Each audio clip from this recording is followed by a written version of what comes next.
Nah, ini percik ya. Percik itu artinya pesan moral bagi Anda. Indikasi sifat dermawan adalah kemurahan saat kesusahan. Artinya apa? Kalau Anda mau disebut sebagai orang yang dermawan, itu kalau Anda membantu orang saat Anda punya, itu sesungguhnya tidak dermawan. Itu wajar, wong Anda punya, membantu ya wajar. Seperti juga kalau di sifat sombong ya Anda sombong karena Anda kaya ya wajar kan itu. Tetapi kalau miskin sombong itu masalah. Demikian juga kalau dermawan. Kalau Anda membantu karena Anda punya itu ya lumrah wong punya membantu kan gitu. Tetapi sesuatu yang hebat, sesuatu yang betul-betul dermawan saat Anda membantu di saat Anda sendiri kekurangan. Itu barulah hakikat dermawan.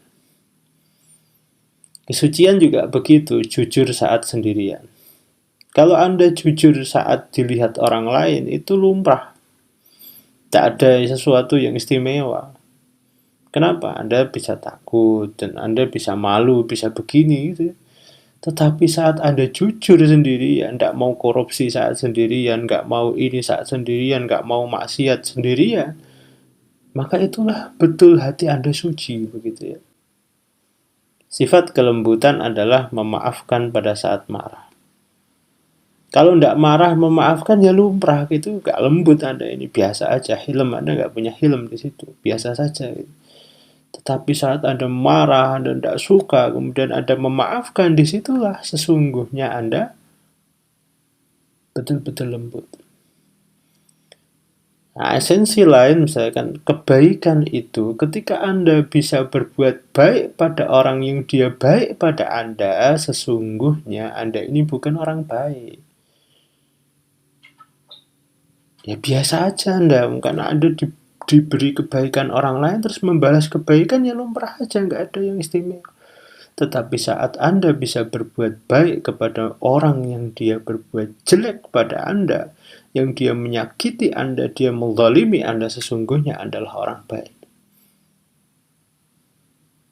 Nah, mari kita merenung, mari kita meresapi barometer kebaikan itu sesungguhnya ketika kita dalam posisi longgar ataupun sempit tetap melakukan kebaikan itu. Sesuatu yang bagus ketika kita konsisten. Nah, konsistensi itu ukurannya adalah kondisi kontekstual kita. Nah, kondisi kontekstual itu misalkan ya sedekah. Sedekah yang baik ketika Anda konsisten. Kaya sedekah, miskin sedekah. Karena Allah tidak bilang berapa jumlahnya, tetapi Allah bilang bagaimana konsisten Anda. Disitulah nilai kebaikan Anda. Nah, kalau kita diberi dua sarana akal dan sarana wahyu gitu ya, sarana internal dan eksternal, maka untuk apa kok dibuat struktur sedemikian canggih ini? Itu punya fungsi apa begitu? Nah, fungsinya sebenarnya adalah dua. Jadi manusia ini diciptakan untuk dua, apa? Untuk menjadi prototype, untuk menjadi simulasi, untuk menjadi contoh bagaimana seharusnya makhluk ini beribadah kepada Allah. Jadi ibadah itu bukan hanya tunduk manut ke Allah begitu ya, tetapi juga bukan membangkang. Artinya apa? Dalam beribadah itu butuh unsur akliyah sehingga Anda harus kreatif, tetapi juga harus berpegang pada unsur sam'iyah di mana Anda harus kolot gitu. Kemampuan memadukan kreativitas dan kekolotan tadi gitu ya. Kalau bahasa ini ya, ke militansi dan kreativitas, dua hal ini kita mampu memanage dua hal itu, maka itulah tipe ibadah yang bagus itu ketika kita bisa gabung dua itu. Bukan hanya manut dan bukan hanya ikut gitu saja, tapi juga bukan banyak dirasio gitu ya, banyak dipertanyakan. Ini juga masalah. Nah, ini ya. Jadi tujuan itu diciptakan untuk manusia ini beribadah, menyembah, ya, untuk taat pada Allah Ta'ala. Nah, peribadahan inilah sesungguhnya adalah esensi dari memakmurkan bumi, atau fungsi yang lain adalah khalifah. Kenapa begitu? Karena definisi ibadah adalah segala aktivitas yang diridhoi Allah.